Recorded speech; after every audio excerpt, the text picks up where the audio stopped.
General Zia ul Haq by major ضمیر Jafri. Major Zia الحق سے میری پہلی ملاقات 18 مارچ 1956 کو نمبر 3 آرمرڈ بریگیڈیئر کے ہیڈ کوارٹر میں ہوئی۔ اس نامور بریگیڈ کی کمان اس وقت بریگیڈیئر بعد میں میجر جنرل سرفراز خان ملٹری کراس کے ہاتھ میں تھی۔ ضیاء الحق بریگیڈیئر میجر تھے اور میجر بعد میں بریگیڈیئر اور سفیر امیر گلستان جنجوعہ DQ تھے اور راکم الحروف ناظم تعلیمات۔ بریگیڈیئر میجر کا چلتا ہوا دفتری نام BM تھا۔ ہمارا ہیڈ کوارٹر راولپنڈی صدر کی اس عالیشان عمارت میں تھا جو کبھی کلکتہ دفتر کے نام سے موسوم رہی اور گزشتہ کئی برسوں سے اس میں وزارت دفاع کے دفاتر واقع ہیں۔ یہ خاصی پرشکوہ عمارت تھی مگر چشم فلک کو اس میں ہمارا قیام گوارا نہ ہوا کہ جلد ہی ہمارا بالائی head quarter number 1 armoured division استراحت کے لیے راولپنڈی میں منتقل ہوا تو ہمارے ولی نعمت میجر جنرل ملک حق نواز صاحب جنرل آفیسر کمانڈنگ اپنے ہیڈ کوارٹر کو یہاں لے آئے اور ہمیں گولڑا کی سمت میں چھاؤنی کے آخری حاشیے پر ایک نڈھال و شکستہ حال بارک میں پھینک دیا۔ ان دنوں موٹر صرف بریگیڈیئر کمانڈر کے پاس ہوتی تھی، باقی سب افسر ہم ہوئے کہ میر ہوئے نجی آمد و رفت کے لیے بائسیکلوں پر آیا جایا کرتے تھے۔ ضیاء الحق کے پاس ریلے کی سائیکل تھی جس کو وہ بڑی سجا سنوار کر رکھتے۔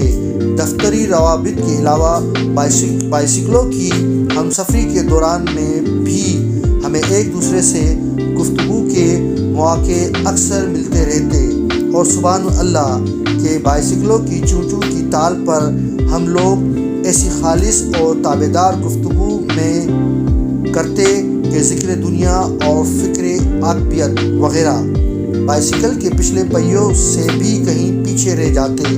میں تو اکثر گدلے میل خورے سے جملے بھی بول جاتا مگر ضیاء الحق کی بات ہمیشہ اجلی ہوتی۔ وہ جس بات کو اخلاقی طور پر غلط سمجھتے اس کو کسی سطح پر بھی درست نہ سمجھتے۔ ان کی سنجیدگی ان کی عمر سے زیادہ بزرگ معلوم ہوتی تھی۔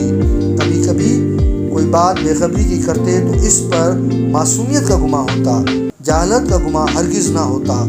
ہماری باش گاہیں ابھی خشک نہیں ہونے پائی تھی۔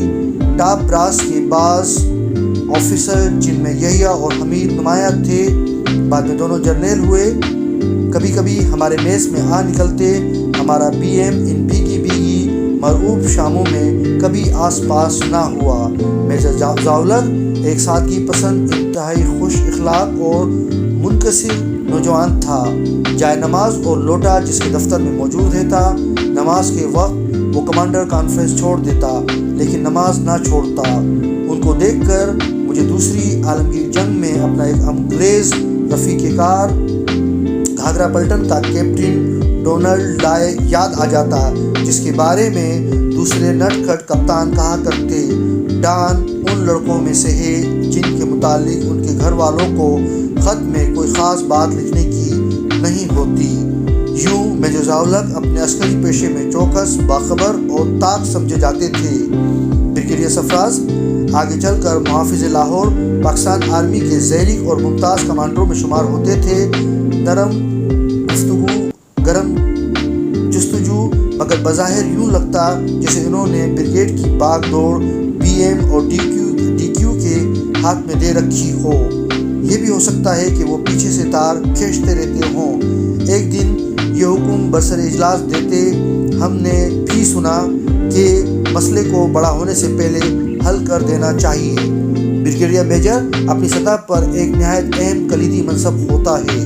فوج میں ایسے جرنیل کم ہوں گے جو میجر کی حیثیت سے بریگیڈیئر میجر نہ رہے ہوں۔ اس عہدے کے تنتنے پر بھی پنجابی کی وہ مثل صادق آتی ہے کہ گھوڑی چڑھدا تے لگدا تھانے دار نیمائی۔ اکثر بریگیڈیئر میجروں کو آفت کا پرکالا پایا۔ کپتان اور میجر ان کے قریب جاتے ہوئے گھبراتے۔ لیکن اپنے بریگیڈیئر میجر سے اپنی پہلی ملاقات کا ذاتی تعصب بہت کچھ خوشگوار تھا، حالانکہ خالص فوجی حوالے سے مایوس کن بھی کہہ سکتے ہیں۔ میں حیران تھا، یا اللہ یہ کیسا بریگیڈیئر میجر ہے جو اتنی ملائم اور شائستہ گفتگو کرتا ہے، جس نے اٹھ کر میرا خیر مقدم کیا، سگریٹ پیش ہی نہیں کیا، آگے بڑھ کر روشن بھی کیا۔ میں نے اس روز اپنی ڈائری میں لکھا، بریگیڈیئر میجر سے ملا کہ بنتی نہیں ہے بادہ و ساغر کہے بغیر، کمانڈر کے سامنے کل پیشی ہوگی، نکیل انہی کے ہاتھوں میں ہوگی۔ نام میجر محمد ضیاء الحق، رسالے کا افسر، دانت جتنے کھلے کھلے، مونچھیں اتنی ہی بھری بھری، ہماری شاعرانہ شہرت سے آگاہ، شاید اسی لیے خصوصی برتاؤ ملا، ورنہ ایک میجر 2 مرتبہ جھانک کر الٹے پاؤں چلا گیا۔ اسکواش کے شربت کے بجائے دہی کی لسی پینے کو ملی۔ پہلی ملاقات ہی میں شہزادوں کی اس بریگیڈ کی ساری کبھی جاتی رہی۔